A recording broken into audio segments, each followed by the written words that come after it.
আজ 13ই নভেম্বর নিষিদ্ধ কার্যক্রম ঘোষিত আওয়ামী লীগের ঢাকা লকডাউন কর্মসূচি আজকে ঢাকায় অনুষ্ঠিত হচ্ছে এবং এইটাকে ঘিরে সারা দেশেই একটি থমথমে পরিস্থিতি বিরাজ করছে। বিশেষ করে ঢাকার বিভিন্ন জায়গায় আমরা গতকালকে রাত থেকেই জানতে পেরেছি যে নানান ধরনের নাশকতার ঘটনা ঘটে যাচ্ছে। আজকে আমরা এখন দাঁড়িয়ে রয়েছি নাটোরে এবং নাটোরের একেবারে প্রাণকেন্দ্র মাদ্রাসা মোড় এলাকায়, সেইখানে দাঁড়িয়ে রয়েছি এবং আওয়ামী লীগের এই কর্মসূচিকে ঘিরে নাটোরের সার্বিক পরিস্থিতি আমরা আপনাদেরকে এই লাইভের মাধ্যমে জানানোর চেষ্টা করব। আমরা যদি আপনাদেরকে জানাই যে এই যে নিষিদ্ধ ঘোষিত আওয়ামী লীগের এই যে লকডাউন কর্মসূচি, এই কর্মসূচিকে কেন্দ্র করে পুলিশ প্রশাসন থেকে শুরু করে নাটোরের যে সকল রাজনৈতিক দলগুলো রয়েছেন তারাও কিন্তু তৎপর রয়েছেন। বিশেষ করে যদি প্রশাসনের দিক থেকে বলি, গতকালকে রাত্রে আওয়ামী লীগ, ছাত্রলীগ, যুবলীগের অন্তত 5 জন নেতাকর্মীকে কিন্তু গ্রেপ্তার করা হয়েছে, এমনটি আমাদেরকে অর্থাৎ কালের কণ্ঠকে জানিয়েছেন নাটোরের অতিরিক্ত পুলিশ সুপার ইফতেখায়ের আলম। এবং এই লকডাউন কর্মসূচিকে ঘিরে আমরা সকাল থেকে নাটোরের বিভিন্ন জায়গায় আমরা প্রদক্ষিণ করেছি, বিশেষ করে ঘুরে দেখেছি নাটোরের যেই গুরুত্বপূর্ণ জায়গাগুলো রয়েছে, বিশেষ করে মাদ্রাসা মোড়, বড় হরিশপুর বাইপাস, বনবেলগড়িয়া বাইপাস, দিঘাপতিয়া বাজার থেকে শুরু করে নাটোরের যে কানাইখালী পুরাতন বাস স্ট্যান্ড, সেই সব এলাকায় জনগুরুত্বপূর্ণ এলাকায়, সেই এলাকাগুলোতে কিন্তু আমরা তেমন কোনো ধরনের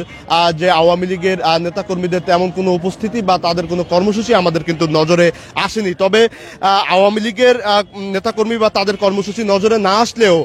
বিএনপি এবং জামাতের নেতাকর্মীরা কিন্তু আওয়ামী লীগের এই কর্মসূচি ঠেকানোর জন্য কিন্তু সকাল থেকে গতকালকে থেকে কিন্তু তারা মাঠে রয়েছেন। এবং আজকে সকাল থেকেও আমরা যেটি দেখতে পেয়েছি যে সকাল থেকেই জামায়াত ইসলামীর নাটোরের জেলা জামায়াতের বিভিন্ন ইউনিটের নেতাকর্মীরা কিন্তু তারা শহরের বিভিন্ন জায়গায় অবস্থান করছেন। ইতিমধ্যেই আমরা যদি আপনাদেরকে দেখাই, মাদ্রাসা মোড়ে কিন্তু জামায়াতের একটি ইউনিট তারা কিন্তু মোটরসাইকেল শোভাযাত্রা করছেন এবং তারা মোড়ে মোড়ে গিয়ে আওয়ামী বিরোধী বিভিন্ন স্লোগান এবং তাদের যেই কর্মসূচিকে বয়কট করার জন্য সাধারণ মানুষজনকে কিন্তু তারা আহ্বান জানাচ্ছেন। আমরা গতকালকে রাত্রে দেখেছি বিএনপির পক্ষ থেকে কিন্তু মিছিল বের হয়েছিল নাটোরে এবং বিএনপির অঙ্গ সংগঠন যেই ছাত্রদল, যুবদল, তারা কিন্তু শহরে মিছিল করেছে এবং রাত্রে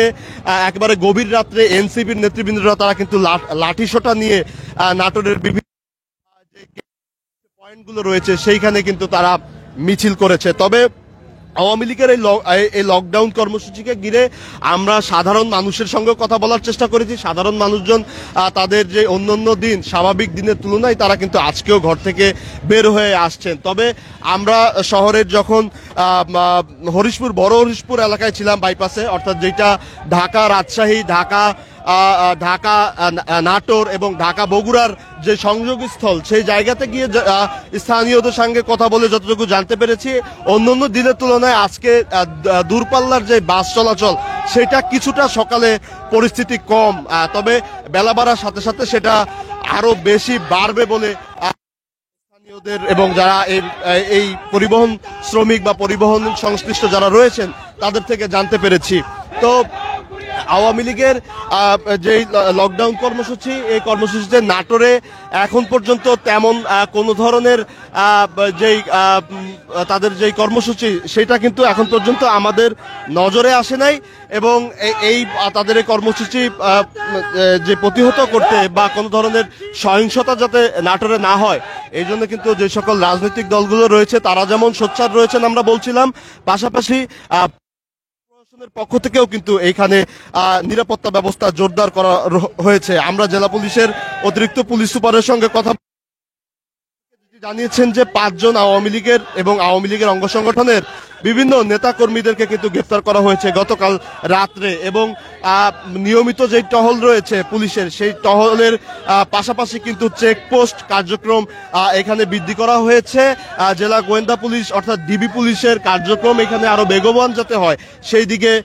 তারা কিন্তু তাদের পদক্ষেপ গ্রহণ করছেন। এবং পাশাপাশি আপনাদেরকে যদি জানিয়ে রাখি যে এই যে কর্মসূচিকে ঘিরে নাটোরের যেই পুলিশ এবং প্রশাসনের যে ঊর্ধ্বতন কর্মকর্তারা রয়েছেন তারা কিন্তু যৌথভাবে তাদের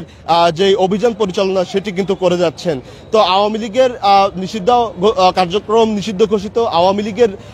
যেই লকডাউন কর্মসূচি আজকে ঘোষণা করা হয়েছে বা তাদের চলছে,